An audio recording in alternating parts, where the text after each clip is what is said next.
Hi everyone, my name is Dr. Kat Valero and I work in the Department of Biological and Marine Sciences. Can I have the next slide, please? Amy, thank you.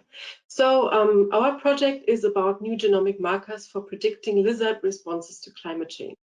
Now we all know that the climate is changing, so it's getting warmer and extreme weather events are becoming more common.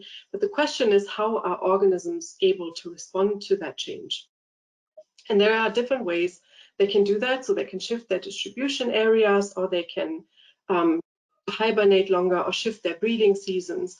But the only one thing that can happen that will ensure long-term survival under hotter climates is change at the genome level through mutations and selections. And a lot of groups are studying at the moment how this can take place by comparing present populations in different environments and looking at how their genes are expressed in different situations. Other groups are doing lab experiments where they're using lab populations and observe them over a few generations to see the changes there. But the problem with those methods is that, first of all, the comparison of gene expression can't exactly tell you the mechanism of what happened in the past, and the comparison of lab populations has other issues, such as the fact that they're obviously the organisms are in a lab and you can't do that with all different species. So what needs to be done is we need to basically look into the past and compare, look at how genomes have changed over the past of years that already showed different climates.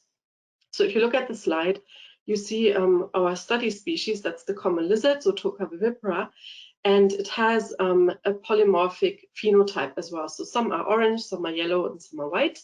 And one of the collaborators has actually studied this lizard species for over 30 years and looked at how the frequencies of these different colors change over time.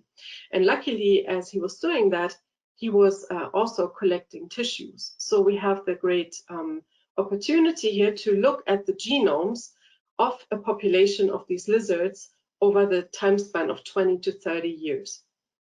And the study area is shown in the middle. So you can see the temperature has changed quite a lot from 1991 to 2010. And also the precipitation has changed quite a lot.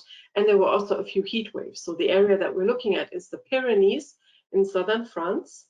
And the little plot with the scatter dots on it shows that these exact populations of the common lizard are the ones that are also have undergone recent extinction events. So some of those populations have undergone severe declines. There are still some survivors, but they're not doing very well. So what we want to do in this project is we want to look at a certain number of specific genes and basically track how they've changed over time to see why the ones that are persisting today are still persisting and if they're different from the ones that have perished. So are there genotypes that have survived and are there genotypes that have perished? And it's not really just a fishing expedition, so we have some idea what we're looking for. The set of genes that we're looking for is shown in this little hairball of dots and lines. So every dot is a gene, and every dot with a certain color is a gene that has changed in one versus many species, or is also responding to physiological stressors. So the idea of this project is that the student that we're getting on it will go and do something we call targeted resequencing. So the genome of the common lizard has just been published last month.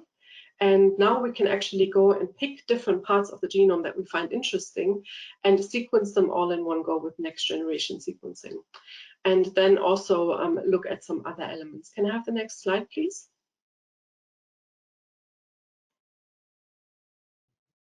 Thank you.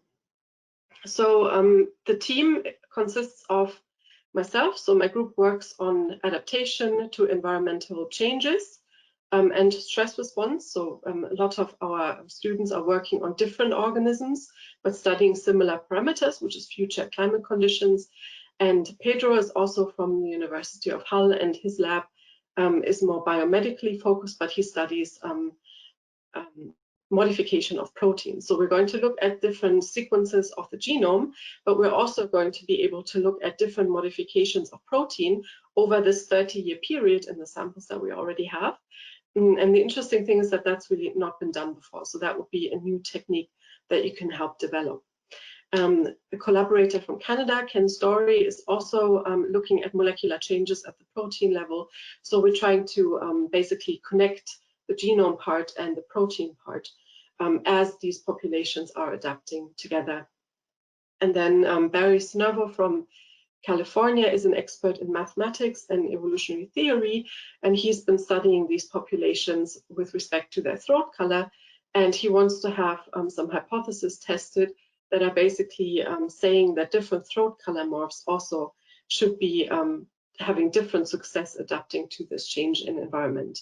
And then Miguel Vences is going to support us because he is experienced with the Southern Pyrenees and the populations of lizards within them. So what kind of student are we looking for? We're looking for someone who is not afraid of lab work. So if you have had good experiences during your undergrad doing molecular genetics or molecular lab work, then this would be a project for you. But we're also looking for someone who's not afraid to touch a lizard, because I would like that student to not just analyze the samples that we already have, but also travel to the Pyrenees and have a look at the current or present of the surviving populations. So yeah, if that interests you and if you want to know more, just contact me. I'm happy to respond, and yeah, I'll be happy to see your application. Thank you.